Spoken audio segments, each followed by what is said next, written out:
सत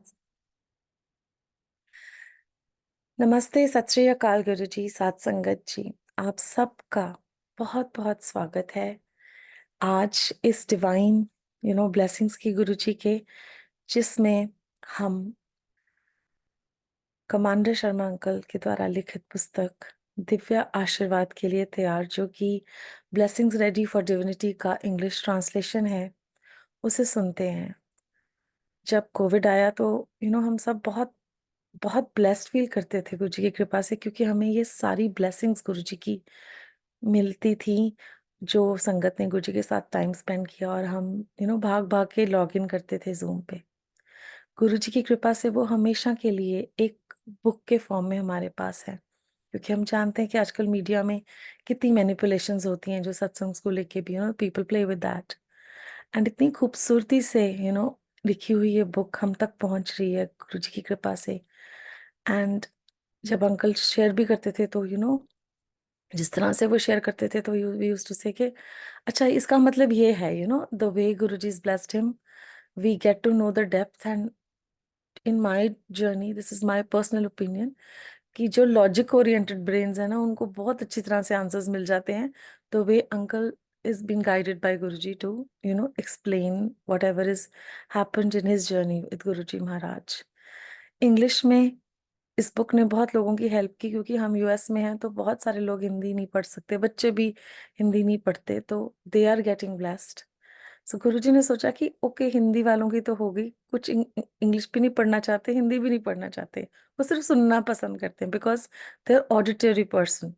सो गुरुजी ने हमारे लिए ये जरिया चुना, जहाँ पे हम रूबरू होके अंकल के साथ we are able to read along with some Sangat ji, and uncle is giving in-depth view of whatever is, वो जो भावनाएं हैं वो जुबानी ही बयान की जा सकती हैं, कुछ एहसासों को हम लिख नहीं सकते, ये मेरा मानना है।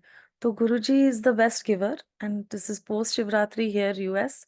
सो what a big blessing today Guruji Maharaj की तरफ से, कि मल्टीलिंगुअल टीम ने ये आज का ब्लेस्ड सेशन हमारे लिए एक और दिया। And we are entirely blessed, and I am humbled to be chosen one to do these honors today. And गुरुजी हर किसी को चुनते हैं, तो आज उन्होंने सुरेश वासन अंकल को चुना है, जो सबको चुनते हैं कि आज आपने ये करना है, आज आपने वो करना है। सो वो ड्यूटी गुरुजी ने सुरेश अंकल की लगाई है, and I am super blessed कि मुझे उन्होंने आज सुरेश अंकल को इंट्रोड्यूस करने के लिए कहा है कि आप, जो आपको गुरुजी ने इतनी बड़ी प्यारी सेवा दी है, उसे आप एक डिफरेंट लेवल पे ले जाएं, और आज आप हमारे समक्ष होकर इस डिवाइन जो है, पुस्तक तो नहीं कहना चाहिए, जहाँ पे गुरुजी का जिक्र होता है वहां पे ग्रंथ ही निकलता है मुंह से। सो इस ग्रंथ को आप पढ़ें, और अंकल हमें जो भी उसके पीछे उनकी भावनाएं हैं उन्हें बयान करें। So with folded hands and bowed head I request Suresh Vasan uncle कि वो अपने आप को अनम्यूट करें। And I welcome you also uncle, because we are entirely blessed. वो कहते हैं जिन संगत ने गुरु जी के दर्शन किए, हम उनको देखते हैं तो हमें लगता है we are also living in that era. So बेअंत शुक्राना गुरु जी का for all of this. Suresh Vasan uncle, आप अपने आप को अनम्यूट कर ले।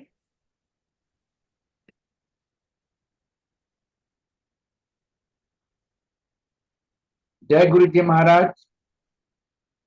Thanks a lot Anutur aunty ji. Thanks a lot Kamla Sharma uncle. आप द्वारा रचित पुस्तक दिव्य आशीर्वाद के लिए तैयार, पूरी संगत तैयार है, हम सब तैयार हैं। जय गुरु जी महाराज। संगत जी, आज की रीडिंग का चैप्टर पढ़ने से पहले जो अब तक हमने पढ़ा कमांडर अंकल की गुरु जी के साथ की जर्नी के बारे में, उस सब से हमारा टेक अवे है, हम सही जगह आ गए हैं और बस अब यहाँ से कहीं नहीं जाना। गुरु जी से अब बस प्यार करना है, ऊपर उन पर विश्वास करना है, उनकी मेहर का रास्ता वो खुद बना लेंगे। हमने गोपाल तेरा आरता से सीखा गुरु जी से जुड़ने का एक सीधा संपर्क का रास्ता और उस राह के पड़ाव। अब आगे की रीडिंग स्टार्ट करते हैं। संगत जी, आज का जो मेरे को चैप्टर असाइन हुआ है दिव्य आशीर्वाद, इस चैप्टर का नाम है मेरे बच्चों के सर पर गुरु जी ने अपना हाथ रखा। मैं अब रीडिंग स्टार्ट करूंगा। अक्सर ऐसा होता है कि जिंदगी की परेशानियां और कश्मकश महाराज की शरण में हमारे जाने का एक अहम कारण बनती हैं। जब जिंदगी में सब सही चल रहा हो, तब हमें भगवान की जरूरत कहाँ महसूस होती है। जब तब तकलीफ दुख जीवन में आते हैं, तब ही भगवान याद आते हैं। अगर मेरी बेटी बीमार नहीं होती, तो क्या मैं तब भी महाराज के पास जाने का प्रयत्न करता? शायद नहीं। इसीलिए बहुत बार हमारे जीवन में आने वाले दुखों में भी छुपे आशीर्वाद हो सकते हैं। यह बात गुरु जी से जुड़ने के बाद समझ में आ गई थी। गुरु जी से जुड़ने के बाद हम इस बात को भूल ही गए कि हमारी बेटी को तकलीफ है। हम भूले, पर गुरु जी नहीं। मैंने कभी शुभा की बीमारी के बारे में गुरु जी से जिक्र भी नहीं किया। इसके बावजूद जिस दिन से मैंने एम्पायर स्टेट के बाहर से गुजरते हुए अपनी पत्नी से वहां रहने वाले ऐसे गुरु का जिक्र किया था जो हमारी बेटी को ठीक कर सकते थे, शुभा उसी दिन से ठीक होने लगी थी।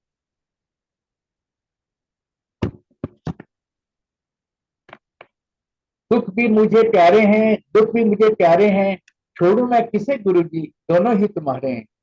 Over to you commander uncle. Jai Guruji uncle, Suresh uncle, wonderful to see you read the chapter. Anu aunty, beautiful introduction. You are amazing. It's a pleasure to see you today for the first time and to hear you. हम लोग के चक्कर साथ क्या होता है ना कि माँ बाप होते हैं ना, तो अपने बारे में कम गुरु महाराज से बात करते हैं, बच्चों के बारे में ज्यादा करते हैं। आपको लगता है अगर बच्चे सुखी नहीं है तो आप कितने भी सुखी हो इसका कोई मतलब नहीं रहता। तो हमेशा आपको लगता है कि हम तो अपना देख लेंगे, लेकिन हमारे बच्चे सही से रहें, सही से सेट हो जाएं, खुश रहें, सुखी रहें, सारा दिमाग माँ बाप का उसी में लगा रहता है। हमारे साथ भी ऐसा था। आपको अगर याद हो, एक सर्फ का ऐड आया करता था, वो मुझे याद है, वो उसमें लिखा दाग अच्छे हैं, क्योंकि क्योंकि कपड़े गंदे हो गए तो उसकी वजह से दोस्त बन गए, आप साथ में खेलने लगे, घर आके कपड़े तो धुल ही जाएंगे। उसी तरीके से अ, परेशानियां अच्छी हैं, तकलीफें अच्छी हैं, क्योंकि ये परेशानियां आपको गुरु के रास्ते पर ले जाती हैं। सोचो, आप एक प्रश्न, एक मैं कई बार करूंगा इसको, इस बुक की रीडिंग में एक आपको अगर मौका मिलता है सुरेश अंकल, अनु आंटी, कि आपकी लाइफ में कोई तकलीफ ना होती लेकिन गुरु भी नहीं होते, और या ऐसी लाइफ हो जिसमें तकलीफ भी हो और गुरु महाराज भी हो, तब कौन सी लाइफ चूज करेंगे? अगर आपका आंसर ये है कि आप तकलीफ वाली लाइफ जीने के लिए तैयार है लेकिन गुरु साथ में होना चाहिए, तो आप गुरु महाराज की संगत है, गुरु के डिवोटी हैं, गुरु के प्यारे हैं। तकलीफ एक तरीके से वो टेस्ट है कि मैं इसे तकलीफ दूं और ये मेरे पास आए। तो एक तरीके से तकलीफ गुरु के रास्ते में जाने का तरीका है। सुखी आदमी को भगवान कहाँ चाहिए? इसलिए हम खुश हैं इस बात से कि हमें तकलीफ हुई और उस तकलीफ ने हमें महाराज की तरफ जाने का रास्ता दिखाया। ठीक है। और दूसरी बात अंकल ये कि हालांकि तब समझ में नहीं आया था, लेकिन मेन चीज ये कि गुरु महाराज से कभी बेटी के बारे में बोला नहीं, अपने आप से उन्होंने उसको ठीक करना शुरू किया। तो बाद में जब हमें संगत ने बताया कि गुरु महाराज कहते हैं कि गुरु को मान लो, मांगो मत, और इस चीज पे भी हम आएंगे क्योंकि ये वो थीम है जो घूम घूम के हमारे पास आने वाली है। हमें मांगने की जरूरत नहीं पड़ी, कभी नहीं। और ये गुरु महाराज से जुड़ने की इसेंस है, ये वो फ्रेग्रेंस है, ये फ्लेवर है। मांगने वाला गुरु को मान नहीं सकता क्योंकि उसे यकीन ही नहीं कि गुरु को सब पता है कि क्या चाहिए क्या नहीं चाहिए, तभी तो मांग रहे हो ना। अगर आपको ये पता हो कि गुरु सब कुछ जानता है और ही विल डू राइट, तो फिर क्यों मांगोगे? Vasan uncle please. बिल्कुल ठीक कहा आपने अंकल। मैं आगे पढ़ता हूँ। हमारे गुड़गांव में आकर रहने के बाद मेरी छोटी बेटी इला को दिल्ली स्थित अपने स्कूल जाने के लिए एक साधन की जरूरत थी। गुड़गांव में जहां हम रहते थे वहां पर कोई भी साधन उपलब्ध नहीं था। फिर अचानक ही एक व्यक्ति ने दिल्ली के स्कूल जाने वाले बच्चों के लिए टैक्सी सेवा शुरू की और उन्होंने यह बात हमें भी बताई। शुरुआत में उनकी टैक्सी से दिल्ली जाने वाली केवल हमारी बेटी ही थी। गौर करने की बात है कि कई सालों बाद जब उसकी स्कूल की पढ़ाई पूरी हो गई तब टैक्सी वाले भैया ने अपनी टैक्सी सेवा बंद कर दी। हमारे गुड़गांव में आकर रहने के दिन से जिस दिन तक हमें जरूरत थी गुड़गांव से दिल्ली के बीच यह टैक्सी चलती रही। जो दूसरी समस्या गुड़गांव आने के बाद हमारे सामने थी वो थी शुभा का गुड़गांव के स्कूल में दाखिला। वो अपनी बीमारी की वजह से 11वीं कक्षा की परीक्षा नहीं दे पाई थी और एक बहुत प्रतिभाशाली छात्रा होने के बावजूद उसे अपना एक वर्ष 11वीं कक्षा को दोहराना पड़ रहा था। यहाँ फिर एक बार उसकी मदद महाराज ने ही की। गुड़गांव के जिस स्कूल में हम गए थे वहाँ की प्रधान अध्यापिका ने शुभा का एक साल बचाने के लिए का प्रयत्न किया। उन्होंने सुझाव दिया कि गर्मी की 2 महीने की छुट्टियों में शुभा 11वीं कक्षा की परीक्षा की तैयारी कर ले। यह परीक्षा केवल उसके लिए ही ली जाएगी। उन्होंने एक शर्त भी रखी कि शुभा को यह परीक्षा कम से कम 80% अंकों से पास करनी होगी। उन्होंने उसे 11वीं कक्षा में दाखिला दे दिया परंतु स्कूल आने से मना कर दिया ताकि वो अपनी इस खास परीक्षा की तैयारी कर सके। घर पर शिक्षिका की मदद से परीक्षा की तैयारी शुरू की गई और महाराज की कृपा से शुभा ने शर्त के मुताबिक 80% अंकों से यह परीक्षा पास कर ली। प्रधान अध्यापिका ने अपने वादे को निभाया और उसको 12वीं कक्षा में दाखिला दे दिया। बाद में उन्होंने कहा कि वो खुद भी नहीं जानती थी कि उन्होंने शुभा के लिए ऐसा क्यों किया, पर वो एक बात जानती थी कि उन्होंने सही किया। ऐसा काम कराते हैं हमारे गुरुजी और वो भी बिना बताए। तेरी मेहर का कोई जवाब नहीं, तेरे जैसा कोई कहीं कोई दीदार नहीं, नशा आपकी इबादत का कभी ना उतरे, मेरे लिए इससे बड़ी कोई बात ही नहीं। और टू कमांडर अंकल। अंकल आपके मन में एक समस्या आती है, गुरु महाराज के पास उसका सॉल्यूशन पहले आता है। वो सॉल्यूशन आपकी मर्जी के मुताबिक हो ये जरूरी नहीं, लेकिन वो आपके लिए सही है ये पक्का है। गुरु अपने भगत को कभी अपने रास्ते से डेविएट नहीं होने देते, और इस वजह से तो बिल्कुल नहीं।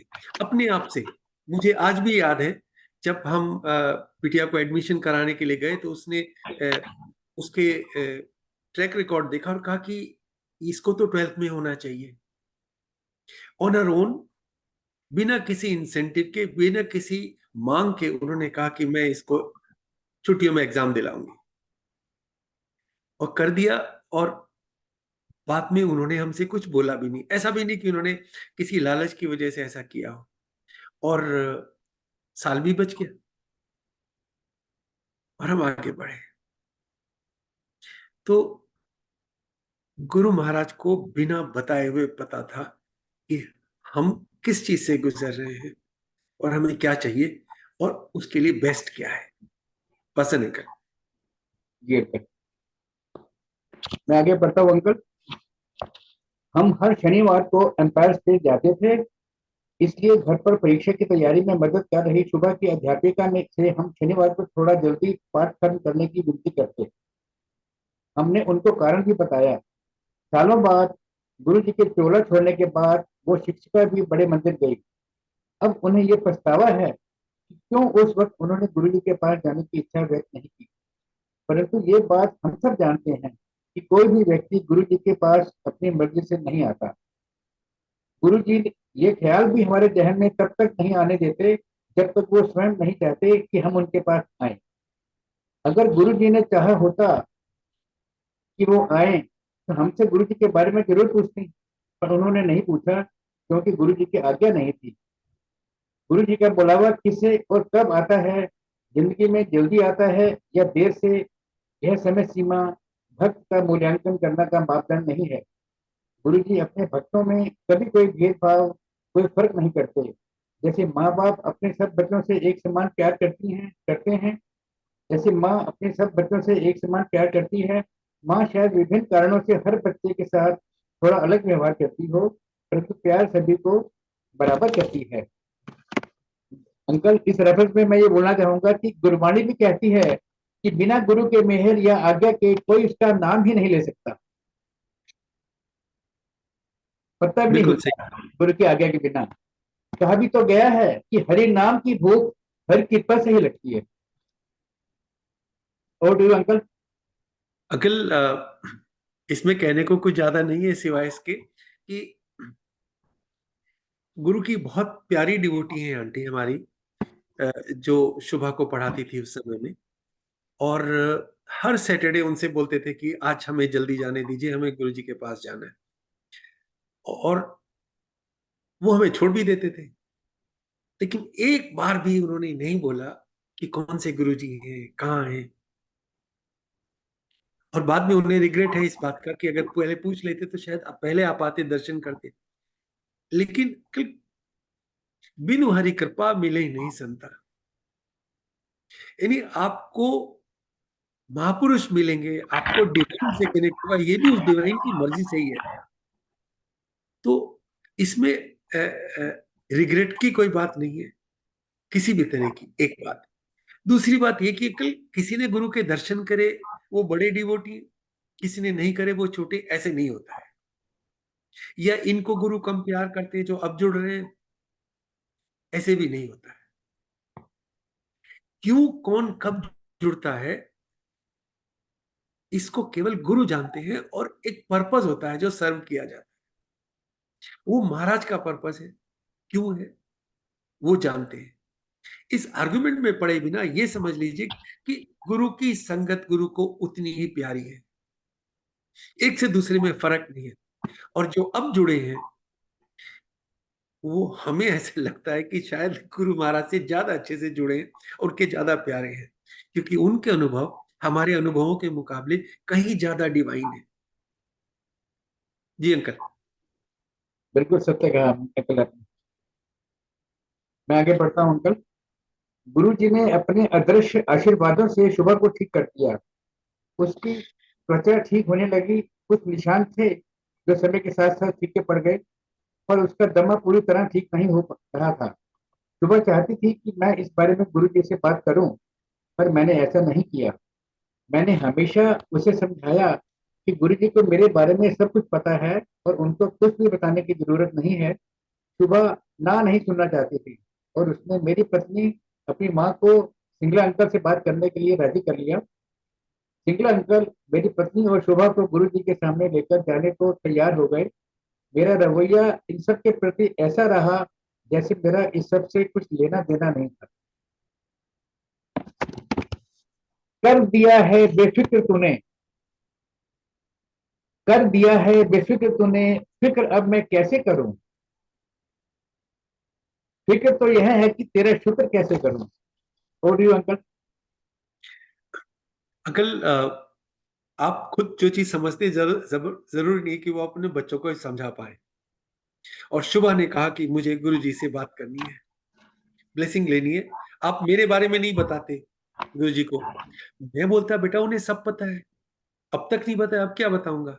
लेकिन नहीं, तो बच्चों के सामने आप एक पॉइंट के आगे कुछ नहीं कह सकते। चलो भाई। तो आंटी ने सिंगला अंकल से बात की। सिंगला अंकल ने कहा चलो महाराज से बात कराते हैं। अच्छा, हमारे Singla uncle was the go to person in the sense कि हमें कभी कुछ भी बात करनी हो, कहना सुनाओ, अंकल के पास चले जाओ। Uncle was like a person to take us to Guru Maharaj in that sense. तो ठीक है। और मैं पीछे की तरफ खड़ा रहा, इन ए वे सेइंग कि महाराज मेरा इससे कुछ लेना देना नहीं है, don't hold it against me कि मैं मांगने के लिए आ गया हूं। तो मैं कुछ नहीं बोलूंगा। मैं पीछे खड़ा रहा, आंटी और बेटी से आगे। और सिंगला अंकल ने बोला कि ये कमांडर की बेटी है। गुरु महाराज, गुरु जी ने देखा सुना, ज्यादा बात नहीं की। उसके बाद बोले आगे आगे फिर तो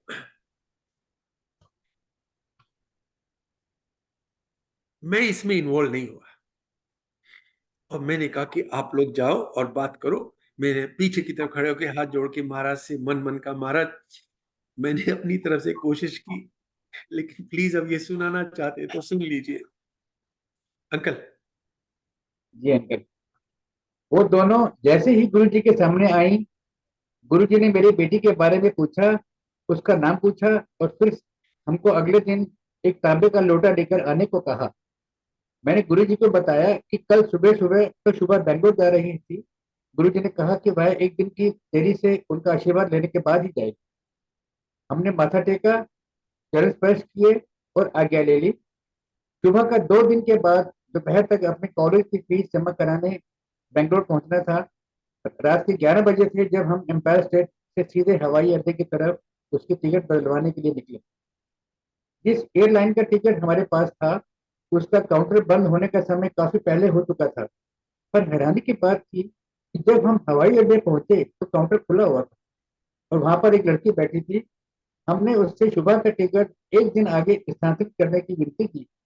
उसने हमारी टिकट मांगी, जो उस वक्त हमारे पास नहीं थी। फिर भी उसने सुबह की टिकट स्थानांतरित करके अगले दिन की बुक कर दी और उसे केवल रद्द टिकट यात्रा के समय लेकर आने को कहा। हमारी मदद करने के एकदम बाद उसने काउंटर बंद किया और चली गई। ऐसा लगा कि वो केवल हमारी प्रतीक्षा ही कर रही थी। इससे कोई आश्चर्य नहीं होना चाहिए, क्योंकि इसी तरह पूरी सृष्टि गुरु जी का आदेश मानती है। जब गुरु आदेश करते हैं तो सृष्टि का एक एक तिनका उनकी दिव्य इच्छा अनुसार झुक जाता है। तभी तो अंकल कहा गया है, ईश्वर की इच्छा अनुसार ही सारी प्रकृति हो जाती है। शिव पुराण में भी तो लिखा है, ईश्वर की इच्छा उनकी लीला। और अंकल। अंकल बात थोड़ी सी ज्यादा भी हुई थी उस समय गुरु महाराज से। मैं पीछे खड़ा था तो गुरु जी ने बोला ये लोटा लेके आओ। तो मैंने बताया कि महाराज इसकी तो फ्लाइट है। तो गुरु जी बोले, आंटी ने बोला। तो गुरु जी ने बोला नहीं, ये परसों जाएगी ब्लेसिंग लेके।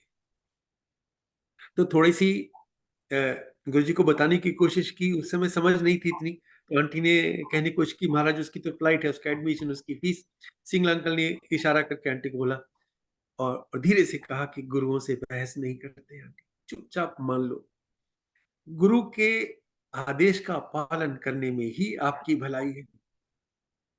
गुरु के आदेश के विपरीत जाके आपका कुछ नहीं होना। चाहे आपको उस समय ये कड़वी दवाई सी लगे, लेकिन मानने में ही भलाई है। वही हुआ। अब रात को अगले दिन सुबह की फ्लाइट है, रात के 11 बजे। लेकिन जब विश्वास गुरु में है ना, हमने कहा चलो एयरपोर्ट चलते हैं। एयरपोर्ट में रात के 11 बजे आपको कौन मिलने वाला था? लेकिन ये डिसीजन हमारा नहीं था, ये गुरु का डिसीजन था। तो गुरु डिसाइड करेंगे कि क्या होगा। तो जब वहां पहुंचे तो जेट एयरवेज का काउंटर खुला हुआ था। एक लड़की बैठी थी, हमने उसे बोला, उसने 2 मिनट में हमारा काम कर दिया। हमसे ये भी नहीं पूछा तुम कौन हो, हमारे कहने को मान लिया, टिकट था नहीं, फिर भी उसने फ्लाइट एक दिन आगे की कर दी और हमारा काम किया। लाइट बंद की, दरवाजा बंद किया और चली गई। हमारे साथ साथ निकल ली वो भी। गुरु महाराज का जब आदेश होता है तो आप उसको कभी भी डाउट मत कीजिए। बिकॉज अगर उन्होंने कुछ कहा है तो उन्होंने आगे पीछे का अलाइनमेंट करके रखा है। वो वो पूरा हिसाब किताब से बोल रहे हैं, कोई डाउट नहीं है इसमें। वही हुआ। गुरु महाराज का हुक्म आप तो मानेंगे ही, सारी सृष्टि उनका हुक्म मानती है। इस विश्वास के साथ गुरु से जुड़े कि गुरु से परे कुछ नहीं है। उनकी डिवाइन विल के सामने यूनिवर्स छोटा है। आपकी तो खैर कोई औकात ही नहीं। जी अंकल। जी मैं आगे बढ़ता हूँ अंकल। अगले दिन शाम को हम तांबे का लोट अगले दिन शाम को हम तांबे का लोटा लेकर गए और गुरु जी के आशीर्वाद का इंतजार करने लगे। जब गुरु जी ने इशारा किया तब हम उनके पास गए। उन्होंने मेरी बेटी का नाम पूछा, धीरे से कुछ कहा, लोटे को अभिमंत्रित किया और मेरी बेटी को दे दिया। सुबह ने जिस दिन बेंगलोर जाना था, उस दिन काफी धुंध थी और दृश्यता भी काफी कम थी। वो दिल्ली की सर्दी की एक आम सुबह थी और हमें डर था कि धुंध की वजह से यह उड़ान रद्द न हो जाए और सुबह निर्धारित समय सीमा में कॉलेज पहुंचकर फीस न जमा करा पाए। फीस दोपहर से पहले जमा करना अनिवार्य था। अगले दिन हवाई अड्डे पर बेहद धुंध थी। जिस जहाज से सुबह बेंगलोर जा रही थी वह उस दिन सुबह हवाई अड्डे से उड़ने वाली एकमात्र उड़ान थी। उसके बाद उस दिन की सभी उड़ानें रद्द कर दी गई थी। गुरु जी का आदेश मानने का यह परिणाम हुआ कि विपरीत परिस्थितियों में भी सुबह समय रहते कॉलेज पहुंची और फीस जमा करा पाई। वह अपने साथ लोटे के रूप में महाराज का दिया दिव्य आशीर्वाद भी लेकर गई थी और उस लोटे ने वह कर दिया जो उसे करना था। वक्त के साथ सुबह ठीक होने लगी और आज उसको देखकर कोई कह ही नहीं सकता कि इसे कभी कोई स्वास्थ्य संबंधित परेशानी थी। इस रेफरेंस में अंकल, तावील हमने कभी पहना नहीं, हाथ हमने कभी दिखाया नहीं, थकी थकी है यकीन है रब करते हैं प्यार मुझे, भले ही उन्होंने कभी जताया नहीं। अंकल, आप इतनी बढ़िया बात कह देते हैं कि फोकस आपकी बात पे एकदम आ जाता है। कहने के लिए कुछ बचता नहीं। बहुत खूबसूरती से आपने इस सबको समराइज कर दिया। गुरु के हुक्म में रहना, उसमें, और गुरु से अपनी बात मनवाने के अंदर अगर चॉइस हो तो चाहे अपनी बात अपने को कितनी भी अच्छी लगती हो, गुरु के हुक्म में रहना चाहिए। मगर कहना बहुत आसान है, जब अपने पे बीतती है ना अंकल, तो आदमी रेडीली महाराज का हुक्म मानने को भी तैयार नहीं होता। वो चाहता है महाराज वो कर दे जो वो चाहता है, क्योंकि हम सब अपनी बुद्धि का इस्तेमाल करते हैं। महाराज ऐसे थोड़ा ही कहते थे कि अपनी अकल को जूतों पे छोड़ के आओ, क्योंकि जूतों के साथ छोड़ोगे, महाराज के सामने अकल का इस्तेमाल नहीं करोगे तो फिर वो होगा जो महाराज चाहेंगे। हम इस विषय पे बाद में आएंगे, क्योंकि there are lessons for not obeying his divine will, और उसकी कीमत आपको अदा करनी पड़ती है। तो महाराज की बात मानी गई, महाराज ने कहा ब्लेसिंग लेके जाएगी, ब्लेसिंग लेके गई, और उस ब्लेसिंग ने वही किया जो करना था। और आज आप जब उसको देखते हैं तो आप सोच नहीं सकते हैं कि ये वही बिटिया है जिसको उस समय गुरु महाराज की इतनी जरूरत थी। जरूरत तो हम सबको आज भी है, पर महाराज ने कर दिखाया जो उन्होंने करना था। अंकल जी, मैं आगे पढ़ता हूँ अंकल। यहाँ एक सवाल गुरु जी द्वारा स्वस्थ करने के लिए इस्तेमाल हुए तरीकों को लेकर उठता है। जब गुरु जी सर्वव्यापी हैं और ऐसा कुछ नहीं है जो वह नहीं कर सकते हैं, तो फिर उन्हें लौटे की क्या जरूरत है? वो अपने आशीर्वाद को फलित होने के लिए अलग अलग वो अपने आशीर्वाद को फलित होने के लिए अलग अलग तरीके क्यों चुनते हैं? सच तो यह है कि ये तरीके गुरु जी के लिए हैं ही नहीं, हमारे लिए हैं। हमारे विश्वास की कमी की भरपाई करने के लिए हैं। मुझे तो पता था कि मुझे गुरु जी के द्वारा आशीर्वादित लौटे की जरूरत नहीं है, पर मेरी बेटी को यह जरूरत महसूस हुई कि उसको गुरु जी को बताने की जरूरत है, तो उसने बताया और गुरु जी ने उसके मन में विश्वास पैदा करने के लिए ये तरीका अपनाया। दरअसल गुरु जी को अपने और अपने भक्त के बीच कोई भी बिचौलिया पसंद ही नहीं। फिर चाहे वो बिचौलिया अन्य भक्त हो, क्रिया हो या कोई वस्तु, उन्हें अपने और अपने भक्त के बीच कुछ भी नहीं चाहिए। लेकिन क्योंकि हर भक्त का गुरु जी से जुड़ाव और समझ का स्तर अलग अलग है, इसलिए गुरु जी के तरीके भी अलग अलग हैं, जिससे वो हर भक्त को इतना आत्मविश्वास दे सकें कि वो उनके आशीर्वाद को प्राप्त करने के लिए तैयार हो जाएं। कोई कहता है जिंदगी जीने का नाम है अंकल, कोई कहता है जिंदगी जीने का नाम है, कोई कहता है जिंदगी मौत का नाम है, कोई कहता है जिंदगी जीने का नाम है, कोई कहता है जिंदगी मौत का नाम है, मगर सदगुरु कहते हैं जिंदगी हरि की खोज का नाम है। Audio uncle. अंकल, ये बात दिमाग में चल रही थी कि और आज भी संगत जब जरा सी परेशानी हो जाती है तो ब्लेस कराने के लिए लोटे या दूसरी चीजों को लेके आती है।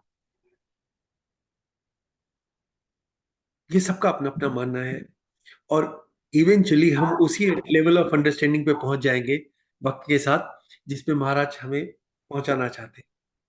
सवाल ये था कि जब गुरु महाराज से परे कुछ नहीं है तो गुरु महाराज को इन चीजों की जरूरत क्यों है? और मेरी समझ ये थी और आज भी ये है कि महाराज को जरूरत नहीं है।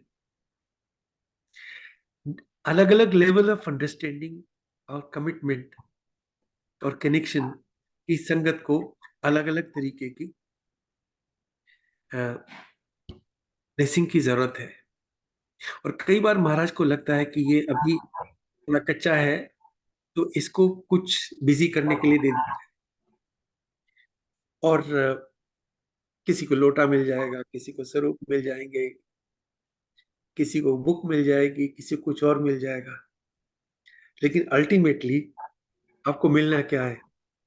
आपको गुरु मिल गए। अगर गुरु मिल गए तो फिर बाकी सारी चीजें तो अपने आप से मिल गई ना। अब आप अपने मन में सोचते हैं मैं लंगर प्रसाद से ठीक हो गया, मैं जल प्रसाद से ठीक हो गया। आप गुरु महाराज से ठीक हो गए। अल्टीमेटली अब वो अपने आप को किस तरीके से अपनी संगत से के सामने एक्सप्रेस कराते हैं वो महाराज जाने।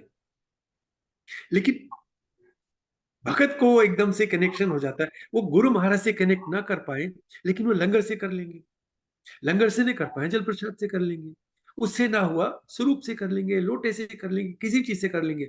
लेकिन इस सारे की जड़ में जो कॉमन डिनोमिनेटर है वो है गुरु महाराज।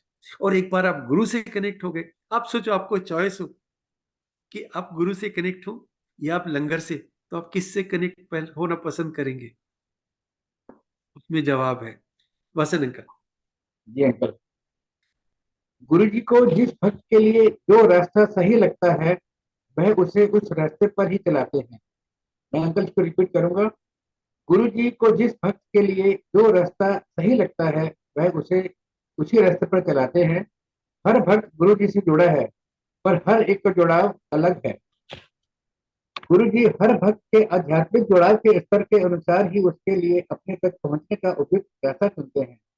यह ऐसा है जैसे शिक्षक अपने विद्यार्थी की क्षमता को देखते हुए पाठ और पढ़ाने के तरीके का चुनाव करता है। शुरुआत में बच्चे को ए समझाने के लिए ए फॉर एप्पल सिखाया जाता है और वो ए फॉर एप्पल से जोड़कर देखता और समझने लगता है। ठीक इसी तरह हम में से कुछ के लिए गुरु जी का दिया हुआ लोटा उनके आशीर्वाद का वो रूप है जिसे आंखों से देख सकते हैं, और वो आशीर्वाद को लोटे से जोड़कर गुरु जी के आशीर्वाद को समझ लेते हैं।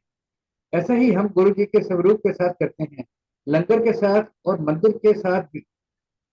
हम इस बस हम इस सब को गुरु जी के आशीर्वाद के प्रत्यक्ष रूप से जोड़ देते हैं और इसमें कुछ भी गलत नहीं है।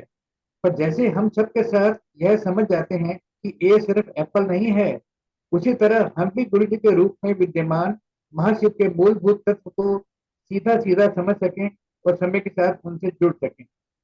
आप एक बार सिर्फ अपने आसपास देखें और आप समझ जाएंगे कि हर वस्तु गुरु जी में है और गुरु जी हर वस्तु में। सही में यह एहसास, यह समझ ही गुरु जी से आपका बेहतरीन जुड़ाव होगा। सिया राम में सब जग जानी सृष्टि ब्रह्म की एक अभिव्यक्ति के अलावा और कुछ भी नहीं है। फिक्र करे सो बावरा, फिक्र करे सो बावरा, जिक्र करे सो बार। फिक्र करे सो बावरा, जिक्र करे सो बार। उठ फरीदा जिक्र कर, फिक्र करेगा आप। बिल्कुल ऑडियो अंकल। अंकल, आप ये सोचिए कि अ, छोटे बच्चे को जब ABCD सिखाते हैं, काका गागा सिखाते हैं, तो उसको खाली ABCD नहीं बताते क्योंकि उसको पता नहीं है ये क्या है। या तो हमें जैसे पढ़ा था क कबूतर ख खरगोश ग गधा ग घड़ी, तो अ, ये क्या था? कबूतर दिखता है, तो ए समझ में आए ना आए, कबूतर समझ में आता है। इसी तरीके से ए फॉर एप्पल में ये समझ में नहीं आता है, लेकिन एप्पल समझ में आता है। कम से कम पहली लाइन क्लियर हो गई, ए फॉर एप्पल। मुझे याद है कि हम बहुत छोटे थे और हमसे कोई ए को दिखाता था तो बोले ये क्या है, तो जवाब पूरा आता था, this is A for apple, ये ए नहीं है। So apple became the physical thing to understand A, और एटलीस्ट रिलेट टू ए। तो मैं समझता हूँ और एक समय आता है जब एप्पल चला जाता है, पता है कि एप्पल तो ठीक है, एप्पल है, लेकिन ए अपने आप में एक वर्ड है, इससे वर्ड बनते हैं, सेंटेंसेस बनते हैं, इससे कम्युनिकेशन होता है। फिर वो बेचारा एप्पल कहीं नहीं रहता। तो इसी तरीके से जब हम बेसिक क्लास में एंट्री करते हैं, हमें कुछ समझ नहीं होती है, और गुरु महाराज के पास जाते हैं, तो अब हम उस गुरु को समझने की कोशिश नहीं करते हैं जो कि पल्ले नहीं पढ़ पाते हैं। तब गुरु हमें अपनी उन चीजों से कनेक्ट करते हैं जो हमें समझ में आती है। लेकिन धीरे धीरे धीरे धीरे धीरे धीरे वो फिजिकल चीजें कहीं बैकग्राउंड में चली जाती हैं, और गुरु अपनी उस डिवाइन फॉर्म में आपके सामने आ जाते हैं, जिनसे आप डायरेक्टली कनेक्ट कर पाते हैं। तो ये भी एक प्रोसेस है, आपको इससे गुजरना पड़ता है। ये अलग बात है कि किसी का एडमिशन पहली क्लास में होता है अंकल, किसी का 5वीं में, किसी का डायरेक्ट ग्रेजुएशन में हो जाता है। लेकिन ये गुरु डिसाइड करते हैं कि आप किस लेवल ऑफ अंडरस्टैंडिंग में हैं और किसके लिए क्या चाहिए। इसलिए अलग अलग संगत को अलग अलग प्रोसीजर अडॉप्ट करना होता है, और इस सब में कुछ भी गलत नहीं अंकल, सब सही है, लेकिन हर एक के लिए डिफरेंट है। तो श्रद्धा बढ़ती रहती है, विश्वास आता रहता है, और आप गुरु की तरफ शिफ्ट होते रहते हैं, चीजों से छुटते रहते हैं। ये बात है जी अंकल। अनुदूर आंटी, जय गुरु जी। अनुदूर आंटी, आप इसके बारे में कुछ बताएं। आज अंक वो कहते हैं ना, चिराग क्या रोशनी देगा सूरज को। So when uncle and you are saying so enlightened things, but जितनी मेरी समझ है, वो जैसे अंकल बोल रहे हैं, जो जिसके जो संस्कार हैं, जो लेयर्ड लर्निंग्स हैं, जैसे गुरुजी कहते थे तुम्हें नहीं पता तुम कब से जुड़े हो, तो हम पिछले जन्म से भी कुछ इकट्ठा करके आए हैं। So whatever we taken from the past birth, उससे हम नेक्स्ट जाते हैं up in our spiritual journey. जो बॉडी अन्नू भूल चुकी है, लेकिन सोल अन्नू को याद है। सुरेश अंकल भूल चुके हैं, लेकिन सोल अंकल को याद है। कमांडर अंकल भूल चुके हैं, लेकिन कमांडर अंकल की सोल को वो याद है। तो जो वो कहते हैं ना गुरु जी के लैंग्वेज में, वो जो कर्म कांड वाले लोग हैं, वो गलत नहीं है। उनकी अवस्था ये फॉर एप्पल वाली है। उन for them seeing is believing. And गुरु हमें यूनिवर्स ने समझाया कि हम ह्यूमन बीइंग हैं, सो जस्ट बी। लेकिन हम ह्यूमन डूइंग बन चुके हैं। हम करने में विश्वास करते हैं। मैंने जोत जलाई तो गुरु जी खुश हुए। टू माई सरप्राइज पीपल से कि और जोत बुझ गई, गुरुजी चले गए, संगत आएगी गुरुजी आएंगे। तो I don't understand that part, because my journey is अंग संग always. So this is his कृपा, एज यू से ना, कि बानी में लिखा है, अंकल ने आई थिंक गीता को वो कोरिलेट किया, इवन शिवपुराण में लिखा है, उनकी भक्ति से आपको उनका उनकी प्यार मिलेगा, और भक्ति उनकी कृपा से होती है। So it's like a leela, his leela. ही वो खुश, वो कहते हैं ना, खेडा खेडता है। सो खेलना खेलता है। Parmatma is playing games with us. He is made it so simple, but we want to have correlation. ये करेक्ट। किया, ये हो गया। जैसे अंकल ने कहा ना, गुरु ही है। So this is the belief, and as uncle said कि I and uncle are on the same page at one place, कि अगर मांग लेते तो बाद में खुद को किक करते कि ओ माय गॉड, मैंने मांग लिया। So I had a very difficult pregnancy, it's a very long satsang. Guruji yes. Maharaj सिर्फ पाठ करवाया, when I got him in my arms, तो मैं पाठ सुनाती थी, एंड देन आई वाज, मतलब रिवील्ड हुआ है कि ये गुरुजी महाराज का भजन है, सिद्धार्थ मोहन का। He had brought me to Jalandhar mandir, कुछ अवेयरनेस नहीं थी, nothing at all. But after he was born, then he revealed himself कि this was me. इतना मैं करता सी. So whatever uncle is saying is his experiences where we say, aha, okay, this. And when I was doing the seva of translation of this book, at that particular time I was not driving. तो मुझे था, मैं right hand drive करके आई, left hand drive करके आई थी, मुझे right hand मुश्किल हो रही थी. सो जिस टाइम पे मैंने ये चैप्टर को रीड किया था, उसी time I got a permanent ride for my child to the school. So वो जब वो पर्टिकुलर पैराग्राफ जहाँ पे अंकल की daughter gets a taxi service, I got a carpool at that very same time. So he makes you understand, मैं कर रहे हैं, तू नहीं कर रही. जो नहीं कर So, रहे. so you know, every minute he reveals you himself in every aspect of your life. चाहे वो आपका डे टू डे एक्टिविटी हो, चाहे वो स्पिरिचुअल जर्नी हो, but he reveals. The question is, हम अपने आसपास का शोर कम कर रहे हैं या हम वो आउटवर्ड ही भागे जा रहे हैं. That's what he is taught me. Beautiful. Anup, beautiful, beautifully explained. Thank you. Yeah. Suresh It's uncle, always, it's all his grace. beautiful. बहुत बड़ा हाथ बना रहे. मैं आगे बढ़ता हूँ अंकल. जब तक भक्त का अपने ईष्ट से जुड़ाव इस स्तर तक न पहुंच जाए, मन के प्रश्नों का आना स्वाभाविक ही है. मन में श्रद्धा और विश्वास की नींव को मजबूत बनाने के लिए इन सवालों के जवाब की भी जरूरत होती है. इन जवाबों के रूप में एक इतनी मजबूत नींव तैयार होती है जिस पर विश्वास और श्रद्धा अड़े खड़े हो जाते हैं.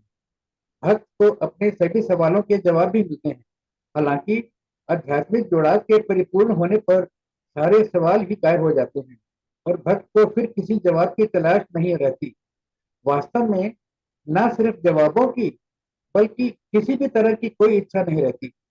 वो कुछ भी नहीं जानना चाहता, क्योंकि सच तो यही यही है कि सब जानने के लिए कुछ है ही नहीं. तो कोई प्रश्न भी शेष नहीं रहेगा. बचेगा तो सिर्फ एक ब्रह्म की सच्चाई का एहसास, गुरु जी की सच्चाई का एहसास. हम या तो वो सब पालें जिसकी हमें इच्छा हो, या फिर किसी चीज की कोई इच्छा ही ना बचे. दोनों परिस्थितियों में हम एक ही स्तर पर पहुंच जाएंगे. या तो हम राजा हो सकते हैं जिसके अधिकार में सब कुछ है, या तो संत जिसे कुछ चाहिए ही नहीं. एक एक वो है जिसने सारी इच्छाएं पूरी कर ली, और दूसरा वो जिसने इच्छाओं से ही छुटकारा पा लिया. दोनों का स्तर एक समान ही होगा. भक्त की इच्छाओं और जरूरतों की एक लंबी लिस्ट होती है जो उसे खुश होने के लिए जरूरी लगती है, और जिनकी पूर्ति के लिए वह हर समय गुरु जी से अरदास करता रहता है. वह लिस्ट वक्त के साथ गहरे होते महाराज के साथ जुड़ाव से गायब होने लगती है और भक्त उनसे छुटकारा पा लेता है. इच्छाओं का तो कोई अंत है ही नहीं. इसलिए अंकल यहाँ पॉज है. ओवर टू यू अंकल, ये इसको कैसे बोलूं? अंकल. मैं बताता हूँ कैसे बोल रहे हैं. जी बताओ. सॉरी. तेरी बंदगी से बढ़कर कुछ भी नहीं है जहां में. तेरी बंदगी से बढ़कर कुछ भी नहीं है जहां में. मिले सहज, मिले रूह को सुकून आकर तेरी पनाह में. बहुत खुश हूँ तेरी मेहर पाकर, जो गंवा दिया वो मेरी किस्मत. अंकल मैं रिपीट करूंगा. बहुत खुश हूँ तेरी मेहर पाकर, जो गंवा दिया वो मेरी किस्मत, जो मिला वो रहमत. हो रही अंकल. अंकल, हम सारे गुरु महाराज के पास आते हैं एक लंबी लिस्ट लेके. हमें ये भी चाहिए, ये भी चाहिए, ये भी चाहिए, और दूसरों से सुन के आते हैं. फिर दूसरों से पूछते हैं, तुझे कैसे मिला, क्या मिला? अच्छा तो, और मुझे अगर नहीं मिल रहा तो हम मुझसे पूछते हैं, तूने क्या किया था जो मिला? और उसके बाद में वो सारे समझाते हैं. पर अच्छा, अब गुरु इंपॉर्टेंट नहीं रहता, वो सारी प्रोसेस इंपॉर्टेंट हो जाती है जो उसने की. उसको मिला तो मुझे मिलेगा, उसने जो किया मैं भी वही करूँ. इस चक्कर में फंसे रहते हैं. और दूसरी बात है कि जिसको मांगने की आदत होती है ना, उसका ऐसे नहीं होता कि ये खत्म हो जाएंगे तो फिर ये लिस्ट कंप्लीट हुई और फिर बाकी सब ठीक है. ऐसे नहीं, वो तो ऐड होती रहेगी, रोज की रोज की रोज की. लेकिन गुरु की जब कृपा हो जाएगी, इसमें आपका कुछ नहीं अंकल. गुरु की जब कृपा हो जाएगी तो आपको ये समझ आएगी कि इच्छाओं का पूरा होना और इच्छाओं का ना रहना दोनों बेसिकली एक ही चीज है। आपके पास सब कुछ हो अंकल जिसकी आपको जरूरत हो, या आपके पास कोई जरूरत ही ना हो, तो एक ही जगह पहुंच गए। लेकिन ये दूसरा वाला आसान है, इसमें स्ट्रगल नहीं है। इसमें आपको खाली गुरु को सरेंडर करना होता है, गिव अप कर देना होता है। और ये प्रोसेस है जिससे गुरु महाराज हमको गुजारते हैं। महाराज के साथ जैसे जैसे आपका जुड़ाव गहरा होता जाएगा, जैसे जैसे आपके अंदर गुरु समाते जाएंगे, जैसे जैसे आप अपने में गुरु में कोई फर्क करना छोड़ देंगे, काहे की इच्छा, काहे की जरूरत, गुरु गुरु से ये मिल जाए से आपको ट्रांस कैसे करने की शिफ्ट होना है कि गुरु मिल जाए। और जब गुरु मिल गया तो फिर गुरु से क्या चाहिए, गुरु ही चाहिए। तो ये ट्रांजिशन है। गुरु जी से और गुरु जी को मांग लो। गुरु जी से गुरु जी, तो ये ट्रांजिशन होगा और हम सबकी लाइफ में होगा। कोई कोई कोई पहली क्लास में है, कोई 10वीं में, कोई 15वीं में, लेकिन सबने ग्रेजुएट होना है। Everyone will get there without fail. क्योंकि अगर पहुंचाना नहीं होता तो गुरु अपने से जोड़ते नहीं, और अगर जोड़ लिया है तो गुरु छोड़ेंगे नहीं। ये बात अगर अपनी विश्वास की कोर पे जमा ले कि गुरु नहीं छोड़ेंगे। ये बाद में रेफरेंस आएगा, लेकिन अंकल अब बात आ रही है तो मैं बोल दूं। अर्जुन ने कृष्ण से गीता में एक जगह पूछा कि प्रभु, आपके जो भक्त हैं जो अपने रास्ते से भटक जाते हैं उनका क्या होता है?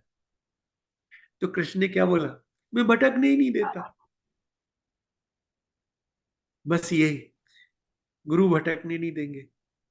कुटाई करेंगे, पिटाई करेंगे, डांटेंगे, सजा देंगे, प्यार भी करेंगे, लेकिन रखेंगे अपने पास।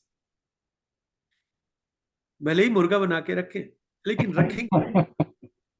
जी अंकल। सत्य वचन। इच्छाओं का तो कोई अंत है ही नहीं, इसीलिए जो मांगता है वो कभी संतुष्ट नहीं होता। जब हम खुशी को तलाशते हैं तो हम अपने आसपास जो चीजें हमें खुशी दे दे सकें उनको ढूंढते हैं। मैं शायद आज खुश हूं क्योंकि मेरे पास एक बड़ी गाड़ी है, लेकिन मेरा अपना जहाज मुझे कुछ और अधिक खुशी देगा। शायद एक बड़ा सा आलीशान बंगला इस खुशी को और बढ़ा देगा, आदि आदि। और क्योंकि इस लिस्ट का अंत है ही नहीं होता, इसलिए हम पूरी तरह से खुश भी नहीं होते। हर बार कुछ न कुछ कमी रह ही जाती है। वक्त के साथ ही हमें एहसास होता है कि चीजें हमें खुशी दे ही नहीं सकती। खुशी तो हमारे मन की एक अवस्था है, खुशी तो हमारे दिल में है। गुरु जी हमें सब कुछ देते हैं और साथ साथ मन की वो स्थिति भी देते हैं जब हम समझ सकें कि खुशी हमारे भीतर ही है। जब हमें यह एहसास हो जाए कि गुरु जी हमसे प्यार करते हैं और हम भी उनसे बहुत प्यार करते हैं, फिर बाकी किसी चीज का कोई महत्व ही नहीं रहता। हमें खुशी के वास्तविक मायनों का पता तब ही चलता है जब हमें गुरु और शिष्य के अलौकिक दिव्य बंधन पाश का एहसास हो जाता है। गुरु जी अपने भक्तों की जरूरतों को, विभिन्न स्वभावों को भली भांति जानते हुए यह तय करते हैं कि उन्हें भक्त को आशीर्वाद देने का कौन सा तरीका अपनाना है। क्योंकि हर भक्त अपने आप में अद्वितीय है, इसलिए हर किसी को अद्वितीय तरीकों से ही आशीर्वाद प्राप्त होता है। एक दूसरे से तुलना करना ना तो वांछनीय है और ना ही इसकी कोई जरूरत है। और जी अंकल। अंकल, आज इतने सालों के बाद जब मैं सोचता हूं कि किन चीजों ने सबसे ज्यादा सुख दिया, तो उसमें जो सबसे बड़ी चीज आज समझ में आती है, वो चीज गुरु महाराज ही है। गुरु महाराज ने जब देख लिया हमारी तरफ तो अंदर तक खुशी से भर जाते थे। गुरु महाराज ने बात कर ली, कुछ अच्छी बात कह दी, कुछ मजाक कर लिया, कुछ भी, यानी anything that made us feel connected to Maharaj.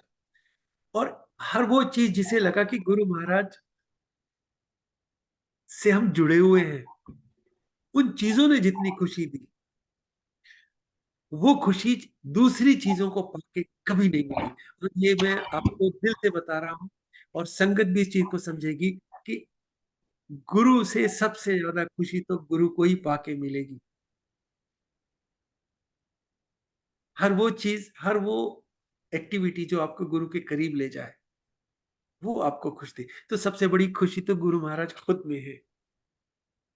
Ultimate happiness तो गुरु जी खुद ही है, और वो ही बस सच्चाई है। बाकी सब तो नौटंकी है।